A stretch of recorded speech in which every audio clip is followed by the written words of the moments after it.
একজনের নাম একটা কিন্তু ভিন্ন নামে তিরস্কার করে, অপমানের করার উদ্দেশ্য করে মানুষকে ভিন্ন নামে ডাকে। এরকম সমাজে মানুষ পাওয়া যায় কি যায় না? অভাব নাই। এটাও মানুষকে কষ্ট দেয়, এটাও জায়েজ না, ইসলামে হারাম ঘোষণা করে দিয়েছে।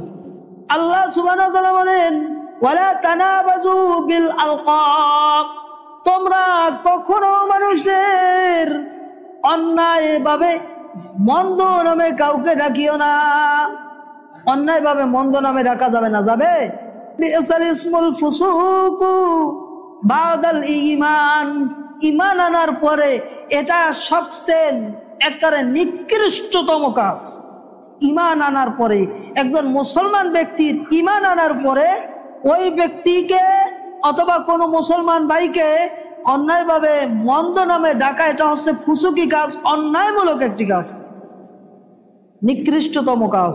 অতএব কোনো মুসলমান ব্যক্তি কখনো অন্যায়ভাবে মন্দ নামে কাউকে ডাকতে পারে, কখনো ডাকতে পারে না। আল্লাহ সুবহানাহু ওয়া তাআলা এরপরে বলেন, ওয়া মান লাম ইয়াতুব ফাউলাইকা হুমুজ জালিমুন, যদি ওই ব্যক্তিরা তওবা না করে তাহলে ওই ব্যক্তিরা কি?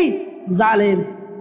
তাহলে আল্লাহ সুবহানাহু ওয়া তাআলা বললেন, যারা মন্দ নামে ডাকে ওই ব্যক্তিরা যদি এগুলো থেকে না ফিরে যায়, যদি তওবা না করে, তাহলে তারা জালেম। তাহলে মন্দ নামে কাউকে ডাকা যাবে? সাবধান, সাবধান। আমাদের সমাজে অনেক মানুষ আছে যারা বিভিন্নভাবে মন্দ নামে ডেকে দেয়। অতএব এইগুলো থেকে সাবধান হয়ে যেতে হবে।